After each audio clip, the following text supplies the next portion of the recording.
катнашчысы Айдарды шайлап алам. Макулсуңарбы? Ооба. Белгилүү ата. Бүгүнкү сабактын Актан менен аталайын, мына ушул Айдар менен Айжардын оңолчу.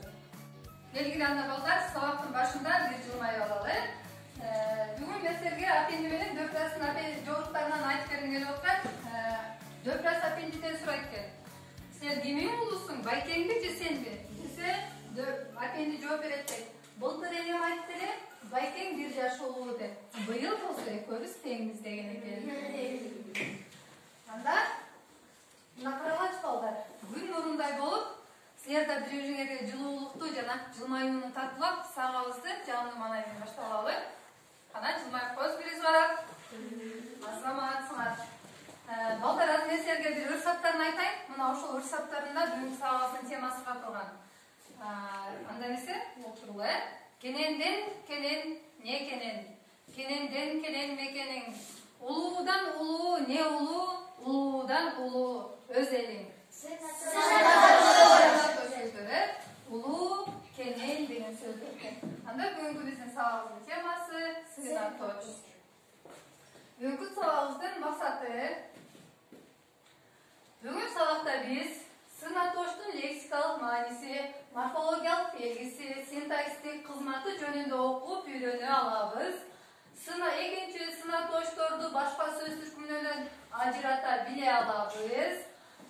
Жана алган билимдерибизди практикада колдонуу менен окууга аң сезимдүү мамиле жасаганга үйрөнөбүз. Анда келгиле, мен силерге жаңы теманы түшүндүрөйүн, а силер унун коюп уга туралыгыла. Заттын, буюмдардын, нерселердин ар түрдүү заттык түшүнүктөрүн, сын сыпатын, өңү түсүн, даам татымын, формасын, көлөмүн, ченемин же башка бир белгисин көрсөтүп, кандай, кайсы деген суроолорго жооп берген сөздөр сыйнаточтор деп аталат. Түшүнүктүү? Сыйнаточтор түзүлүшүнө карай экиге бөлүнөт. Жөнөкөй сыйнаточ жана татаал сыйнаточ. Канчага бөлүнөт экен? Экиге. Жөнөкөй сыйнаточтор бир сөздөн гана турат, татаал сыйнаточтор экиге андан көп сөздөрдөн. Мисалы, тоору жөнөкөй, кызыл ала, татаал. Сыйнаточ сөз бул заттын сырткы көрүнүшүн, белгилерин билдирген сөздөр. Жана адамдын мүнөзүн билдирген сөздөр кирет экен. Мисалы, шайыр, сылык, зөндү. Жана өңү түсүн билдирген сөздөр сары, көк, жашыл, кызыл деген. Даам татым, таттуу, ачуу, жылуулукту, суу, аз же көп, күчтүү же начар, чоң же кичине экендигин билдирген даража категорияларга да бөлүнөт экен. Алар кандай даражалар? Алар жай, салыштырма, күчөтмө, басатма. Жай даражада көп деген сөз көп, салыштырмада көп, күчөтмөдө көп, басаңдатмада көп. Азаматсыңар балдар. Келгиле эми биз силер менен ушу бүгүнкү темабыздын негизинде ак деген сөзгө сөздүк карта түзүп көрөлү. Ак сөз кандай? Ак. Сүрөткө сөзгө элестетүү. Ак мөңгүлүү, ак калпак кийген биздин аларкообуз. Сөз айкаш. Синоним. Таза. Антоним. Кара. Жана суроосу. Кандай. Эми ушу ак деген сөзгө сүйлөм түзүп көрөлү. Кетте ак мөңгүлүү тообуздун бербетте болгонусун көргөндү сүрөткө чагылдырган. Бул жерде ак деген сөз катышты. Азаматсыңар балдар, бүгүнкү алган жаңы билимибизди бышыктоо максатында тапшырмаларды аткаралы. Бул жерде адашкан сөздөр турат, мына ушуларды окуп толуктайлы. Эң башында эле кел Айдардан баштайлы. Аба жуткун келсе эрте тур. Таза аба жуткун келсе эрте тур. Азаматсың, таза аба. Кандай аба? Таза аба.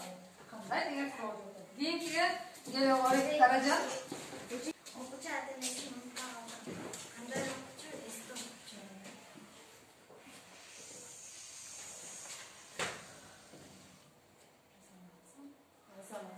Эсте окуучу, унутпай калган. Келе, кан кел.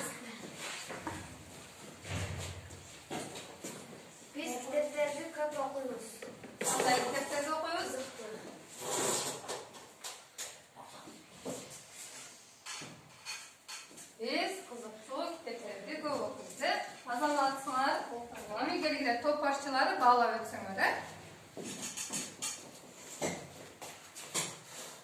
Azamatsыңар, окууга. Кийинки кезекте келген топторго тапшырмаларды берели. Бүгүнкү темага байланыштуу кандай деген суроого жооп бергенге актан кандай? Мына ошонуга жоопторду жазгыла. Актан кандай?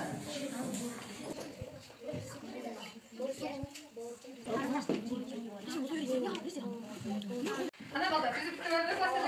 Анда келиңер. Ким биринчи өттү? Биз. Актандан баштайлы. Кел Айдар. Аниза бел.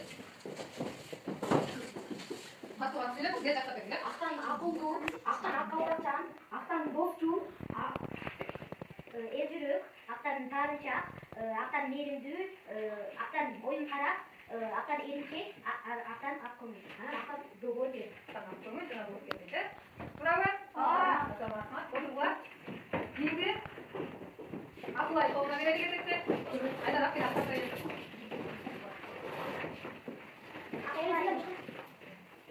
Айдар. Акылай сулуу, аң сезимдүү, боорукер, келбеттүү, аккөңүл. Акылай акылдуу, жакшы, достчу, мээримдүү. Туурабы? Туурабы сөздөр качып турбу? Атамак. Келди, качып.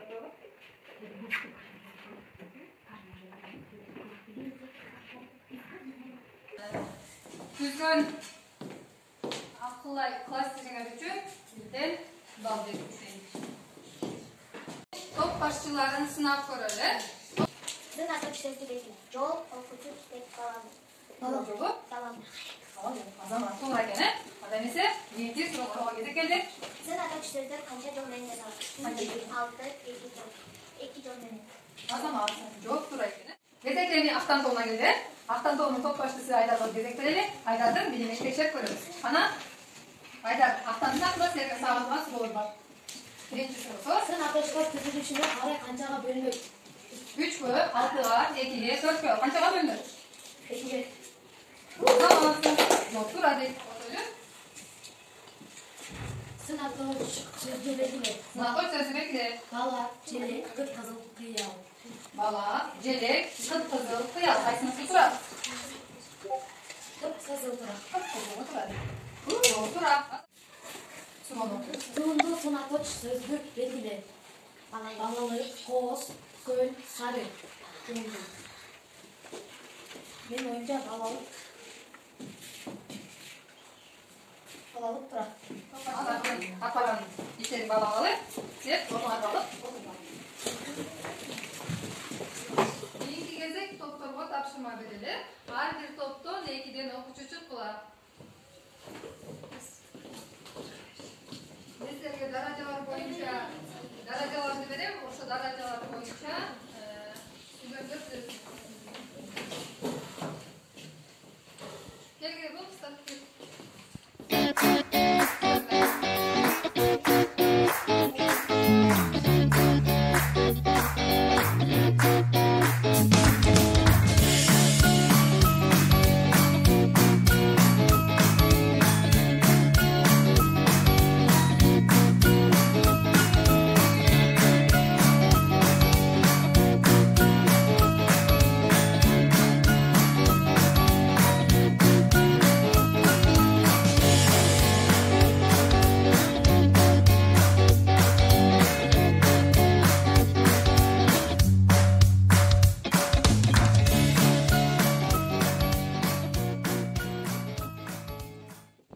Adi topun 2'den çıkarsan de. Adi topu 1'den 2'den bal verelim.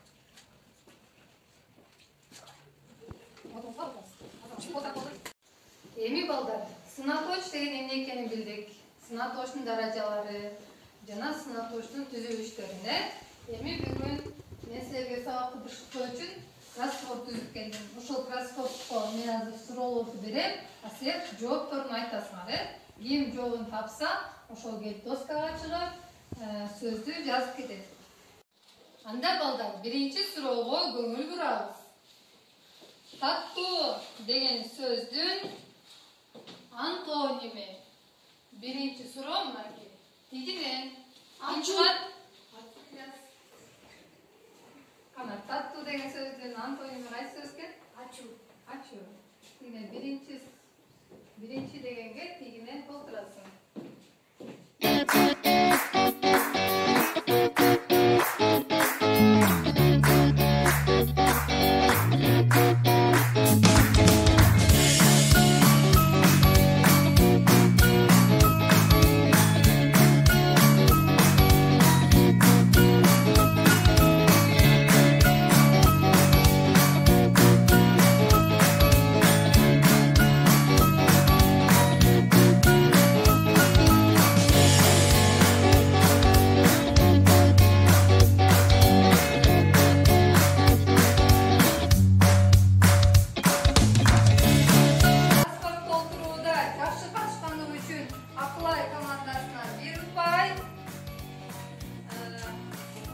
Сара командасына 1 ұпай.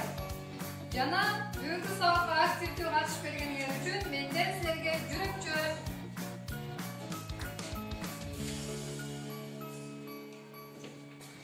Андай эмесе балдар, бүгүн биз силер менен сынаточ эмне экенин биле алдык. Сынаточтун түзүлүшүн жана даражаларын жана ошол билимибизди бышыктап тапшырмаларды аткардык.